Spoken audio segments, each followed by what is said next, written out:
सभी लोगों को मेरा सादर अभिवादन।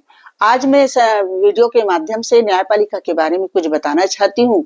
1950 में भारतीय संविधान का जब निर्माण हुआ तो न्यायपालिका के रूप में तीन अंग स्थापित किए गए। उसमें विधायिका, कार्यपालिका और न्यायपालिका। वैसे तो देखा जाए तो विधायिका और कार्यपालिका दोनों मिलकर काम करते हैं। न्यायपालिका स्वतंत्र है। न्यायपालिका को अपन एकीकृत न्यायपालिका कहते हैं। निसंदेह विधायिका कानून बनाती है और कार्यपालिका क्रियान्वित करती है और न्यायपालिका का मुख्य कार्य है न्याय प्रदान करना। तो वो तीन स्तरों पर कार्य करती है, जिला, उच्च न्यायालय और सर्वोच्च न्यायालय के रूप में।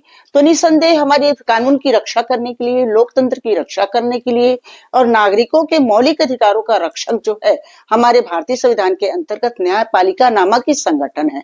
तो उसका निर्णय ही सर्वोपरि माना जाता है।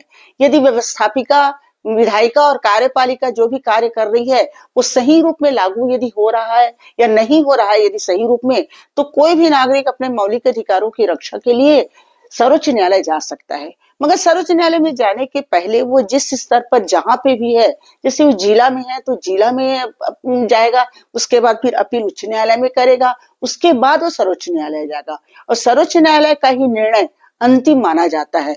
तो भारतीय लोकतंत्र के लिए, भारतीय संरक्षण के लिए सर्वोच्च न्यायालय प्रमुख है।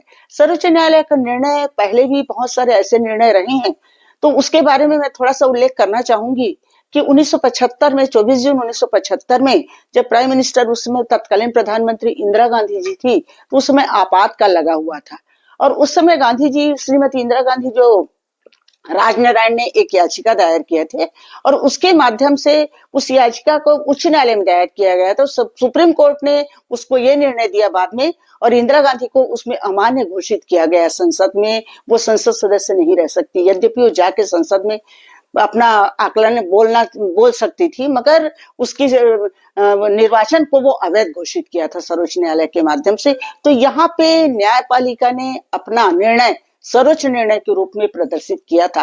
तो यही से अपन मान सकते हैं कि न्यायपालिका बिल्कुल स्वतंत्र है।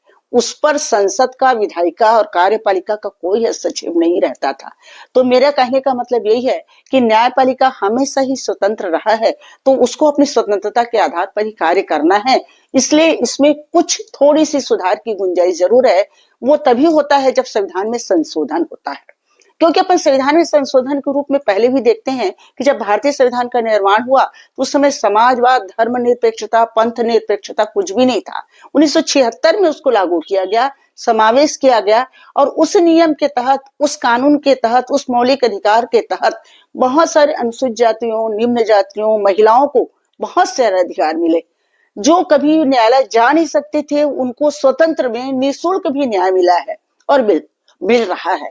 तो इस आधार पर अपन यही कह सकते हैं कि भारतीय संविधान में संशोधन की जो परंपरा है वो सर्वोच्च है। तो उस संदर्भ में मैं यही कहना चाहूंगी कि अभी भी कुछ संशोधन की आवश्यकता है संसद में, ताकि हमारी न्याय प्रणाली और सुदृढ़ हो सके और नागरिकों की मौलिक अधिकारों का सही ढंग से और रक्षा हो सके और वो गर्व से कह सके कि हमारे मौलिक अधिकार का संरक्षक जो सर्वोच्च न्यायालय है।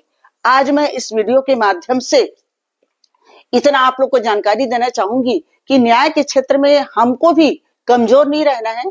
हमको अपने न्याय के लिए जिला स्तर पर, उच्च न्यायालय पर या सर्वोच्च न्यायालय में अपना जो भी निर्णय, आपके विरुद्ध में जो भी अन्याय हो रहा है उसके बारे में आपको अपील करने का अधिकार है। उस अपील करने के अधिकार को आपको स्वीकार करना होगा और आगे बढ़ के आपको इस पर अमल करने के लिए सर्वोच्च न्यायालय या किसी भी न्याय प्रणाली के दरवाजे में आपको जाना होगा। तो निसंदेह अपन यहाँ पे मानेंगे कि नागरिकों की भी बड़ी जिम्मेदारी है कि वो शोषित ना हो, शोषण से बचे और अपने लिए न्याय का गुहार किसी भी न्यायालय के उपक्रम में जाकर कर सकते हैं। भविष्य में मैं ऐसा ही वीडियो और बनाने का प्रयास करूंगी। शायद आप लोगों को ये वीडियो समसामयिक है तो पसंद आया ही होगा और आपका सुझाव के लिए मैं आमंत्रित करती हूँ और उन सुझावों को मैं जरूर लागू करूंगी। धन्यवाद।